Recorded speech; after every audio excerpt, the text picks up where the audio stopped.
Madam President. The Majority Leader. Madam President, American democracy stands today at a perilous crossroads. 1 week ago, the 6 conservative justices on the Supreme Court undermined the most basic premise in our constitutional order, that no one is above the law. They incorrectly declared that former President Donald Trump enjoys broad immunity from criminal prosecution for actions he took while in office. They incorrectly declared that all future presidents are entitled to a breathtaking level of immunity, so long as their conduct is ostensibly carried out in their official capacity as president. They incorrectly declared, in effect, the same thing Richard Nixon told David Frost in 1977. Quote, Nixon said, "When the president does it, it means it's not illegal." That's what the court, in effect, was saying. We were all taught in grade school that there are no kings here in America. But what the conservative justices have done is effectively place a crown on Donald Trump's head. In their judgment, the president is now free to behave however he likes, even to behave criminally, as long as he argues that he was acting as president. He is in many ways untouchable. The conservative majority's decision on immunity is the most un-American proposition, the very antithesis of what the framers envisioned. Presidential immunity is nowhere to be found in the Constitution, and this lawless ruling underscores just how hollow the conservative justices' commitment to originalism truly is. We Democrats will not let the Supreme Court's decision stand unaddressed. The Constitution makes plain that Congress has the authority to check the judiciary through appropriate legislation. I will work with my colleagues on legislation classifying Trump's election subversion acts as unofficial acts, not subject to immunity. We're doing this because we believe that in America, no president should be free to overturn an election against the will of the people, no matter what the conservative justices may believe. As we work on this important matter, we'll also keep working on other proposals to reassert Congress's Article I authority to rein in the abuse of our federal judiciary. The American people are tired, just tired, of justices who think they are beyond accountability. Now, the Supreme Court's ruling in Trump v. United States is just the finishing touch on one of the most destructive Supreme Court terms in modern history.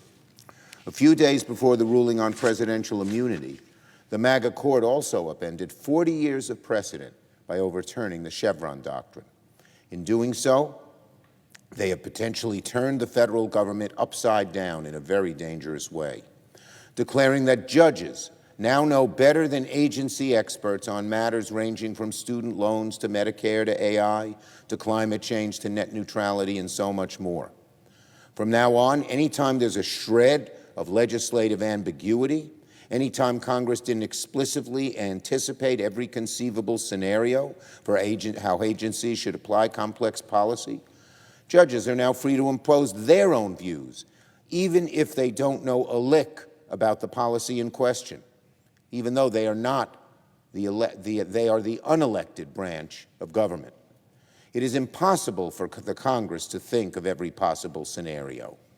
So either you have subject matter experts in the administration making a judgment call, or unelected judges making a judgment call. That was the whole point of the Chevron doctrine, to give administrative subject matter experts some deference. The MAGA court's annihilation of the Chevron doctrine is their latest and most dangerous attempt to side with powerful special interests against the wishes of the middle class, to come up with new legal theory to suit their ideological needs, and overturn decades of well-accepted precedent. And these cases are just the start. In the last few months, the conservative majority on the Supreme Court also has upheld racial gerrymandering in South Carolina. Can you imagine? Allowed the criminalization of homelessness. Struck down a common-sense ban on bump stocks. Defanged the EPA's ability to regulate against air pollution, and so much more. It all points to a clear, growing, disturbing trend emerging out of the Supreme Court. It is plain as day, this MAGA majority is hell-bent on siphoning power away from the electorate and from the other branches in order to reshape America in their ultra-conservative and extreme vision. So I will repeat what I said at the top of my remarks. American democracy now stands at a crossroads. The MAGA court's disastrous rulings are the clearest illustration of why elections have consequences. And this year, the American people will choose between two vastly different visions for our country. If Donald Trump returns to the Oval Office, if Republicans retake control of Congress, the disastrous rulings coming out of the Supreme Court will just be the start. The chaos we saw on January 6th will just be the start. If they get the chance, Donald Trump and the MAGA right will plunge our country into an abyss of extremism the vast majority of Americans oppose and America has really never seen. Nowhere else is this contrast between Democrats and Republicans as clear as on the issue of reproductive freedom. This week, Senate Democrats intend to pick up where we left off in June by bringing every single member of this chamber to task on a woman's fundamental right to choose. It's our goal to take up a very simple resolution, co-sponsored by every female senator in our caucus and myself, that asks a very, very simple question. Where do senators stand on freedom of choice? Do we believe that a woman should have a basic right to reproductive care? Do we agree that the rights protected under Roe should be federal law? Freedom of choice is perhaps the defining issue for Americans this year. And this week, every senator must show where they stand. Of course, Democrats have already made it abundantly clear where we stand. Yes, we emphatically believe women should be free to make their own health care choices. Democrats also believe in building on the incredible progress of the last 3.5 years. Under Democratic leadership, we've made great strides in America to lower the cost of living. We've made prescription drugs like insulin more affordable. We have brought manufacturing jobs back to our shores. We have invested in a clean energy economy. And on the world stage, we have stood up to defend democracy against autocrats and restored America's good name among the free nations of the world. Donald Trump and the MAGA right cannot say any of this.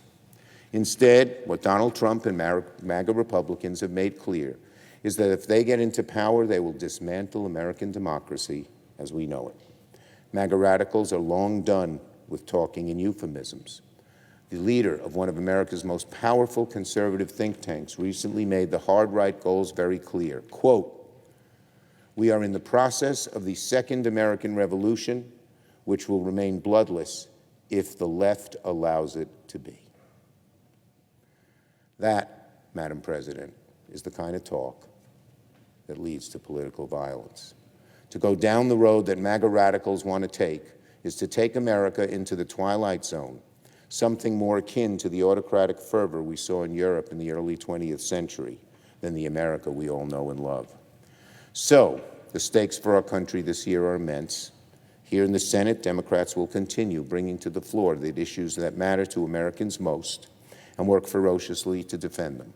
And while it's tempting to reduce elections nowadays to a form of reality TV, the truth is that the stakes are much higher. It's the battle for two radically different visions of our country. I yield the floor. Note the absence of a quorum. The clerk will call the roll. Ms. Baldwin.